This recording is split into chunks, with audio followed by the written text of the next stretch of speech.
Hey, guess who it is? It's Wilna. And this is the final art journaling page in the series, one of my absolute favorites.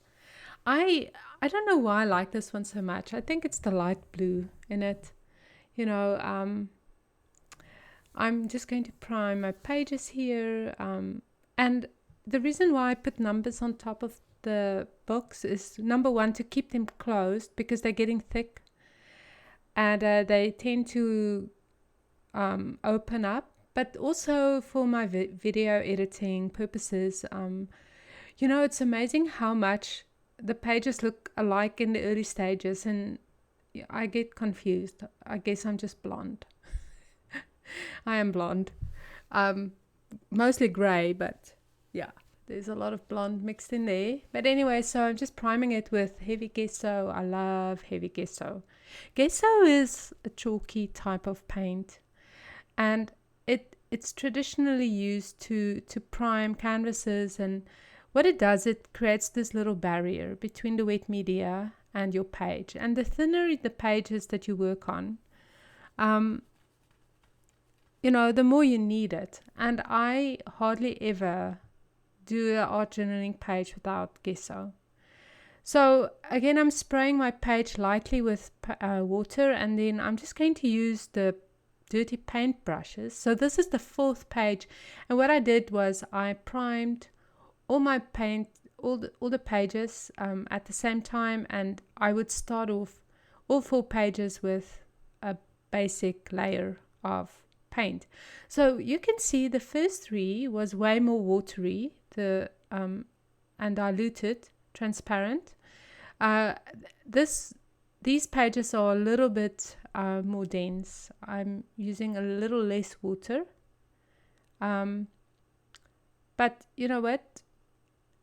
It literally takes me 2 minutes to paint this basic background.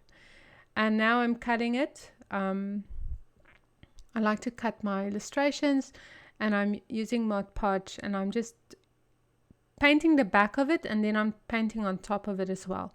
You have to make sure that your paint on the background is dry completely, and that's why I really, really recommend working in more than one book. I know it's weird, right? But you know what? Think about it this way, and this is how I rationalize it. Maybe I'm telling myself rational lies. But how I'm thinking is, you know what? Everything is out. The paints are out. The palettes are out. The paint brushes.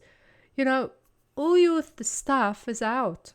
So you might as well make the most of it, right? And this is a 2-day process anyway. Okay, so now I'm mixing inks on the page. I'm using the cerulean blue, and then I'm adding yellow to it, and you can see the lovely green it makes. I was watching one of Dino Wakely's videos. I love to watch art journaling videos, actually. I mean, I still learn tremendously all the time. And she recommended that you don't use, I'm just blending it now with a baby wipe. Clever, right? She recommends that you don't use paints that create brown. And I actually agree with that, like 100%. So don't mix paints that makes brown, because brown, I'm a very big advocate of fresh colors and fresh pages. Okay, so I'm just interrupting my philosophical thought here. Going to print again, and I love the stencil by Kaiser Craft. It's probably one of my absolute favorite stencils. I've used it over and over and over again, and I just love it.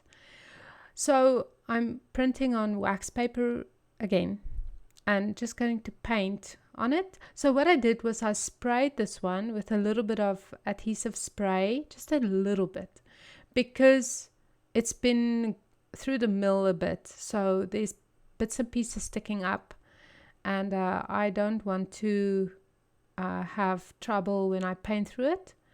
So when I paint through and I'm cutting open a jar of paint there, a tube of paint, because it's just the last little bit. And I'm painting with this lovely lime green, gonna mix in a tiny bit of yellow. So you know what? So I'm looking at my page, my art journal page, and it's very dark. So I'm wanting to light things up, and that's why I'm painting with this light color. Make sure that your paintbrush is nice and dry. And you can see I'm not painting edge to edge, just painting in the middle. And it looks like I'm doing it very quickly, but I'm not. And now I'm going to print it on. So the first 2 pages, I did the printing before I lay down my illustration, and with this one, I'm going to do it afterwards. You can see, I can see the illustration through the wax paper. So I'm not flattening the paint on the illustration. And even if you do it, because you use Mod Podge, you can see there I'm getting a tiny bit still off of it, even if you reposition. So you can use a wet wipe and just wipe your illustration, because the Mod Podge form a little film over it so that you can actually get paint off. And I like that a lot. But I like the matte one just because then it doesn't look stuck on the illustration, it looks blended in. Okay, so already I'm loving this look on the page.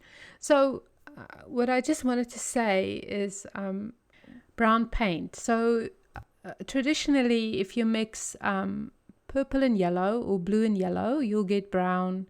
If you mix red and green, you'll get brown. All the complementary colors, if you mix them up, you'll get brown. And I'm a big fan of fresh colors.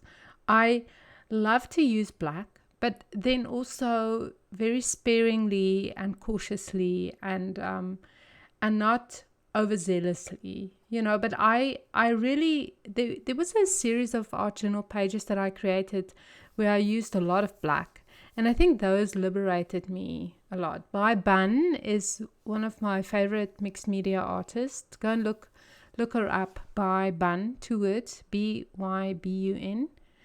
And she is not afraid to use black, you know. So she inspired me to actually use a little bit of black. And so now I'm thinking, okay, this is too bland, this blue color. I need a little bit more contrast. I think that's what I'm thinking here. Let's see if I'm predicting right. But you know, so as the page is right there, right now, this is this point where I feel like, ugh, it's a total disaster. How do I fix it? You know? Oh yeah, I'm going with the light, with Prussian blue or turquoise. I love this deep turquoise. Love, love, love, love, love it. Oh, it's just a blue, and mixing in a tiny bit of white. And you can see I'm working with washes. Now, wash is just a watered down acrylic paint.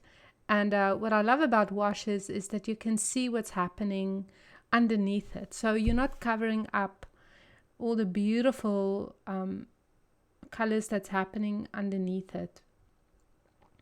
That color there is way too gray. It's too dirty. And that's what I mean when I say I love fresh colors. I just either do it properly or don't do it at all. Maybe that's just what I'm telling myself right now. Not telling you. I'll never ever say that to you.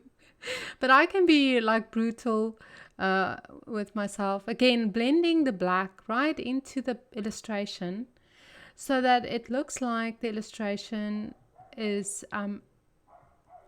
comes out of the... Oh, my dog probably sees a cat or something. That illustration comes out of the page and not stuck onto it. So that's kind of one of the things that I'm more focused on probably this time around. Okay, again, loving the washes that's happening there.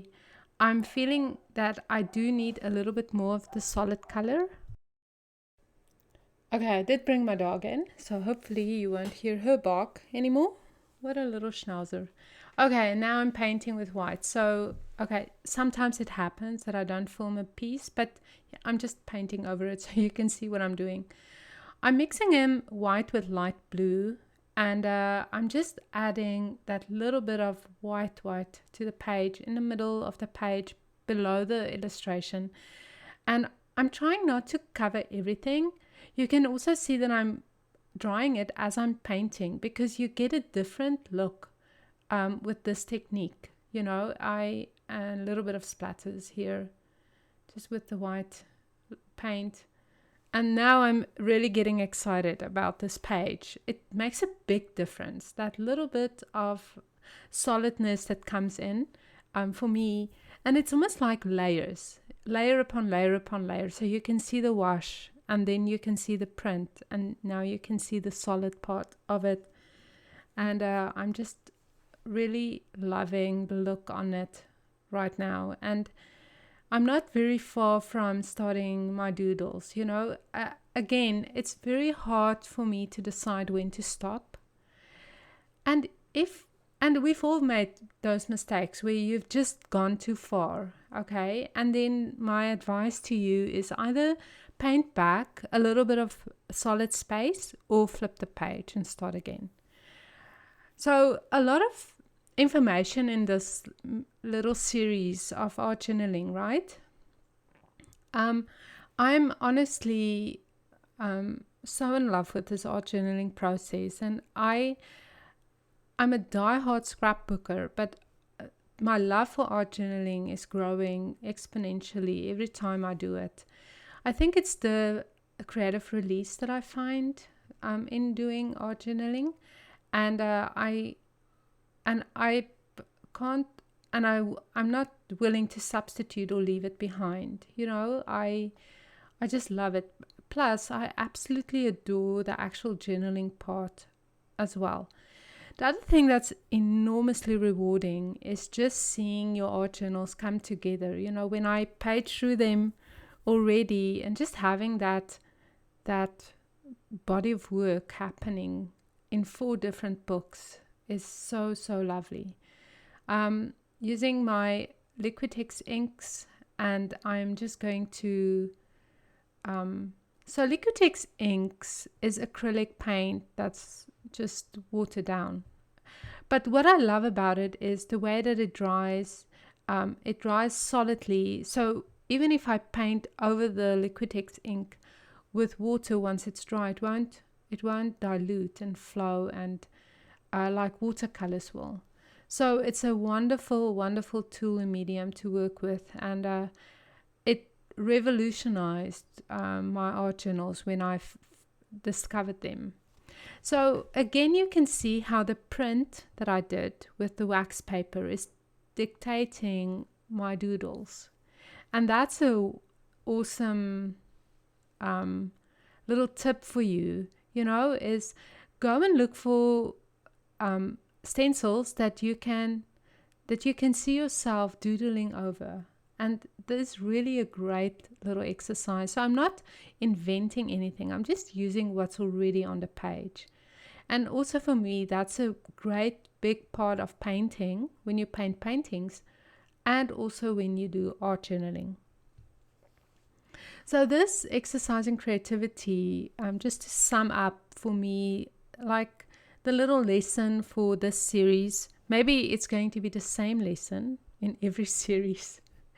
But for this series, the first series that I'm doing is like, remember that nothing that you do creatively goes to waste. It goes into this treasure chest in your heart, and it shows up somewhere. It shows up maybe in the way that you set your table, the way that you decorate your house, the way that you make a birthday card for someone.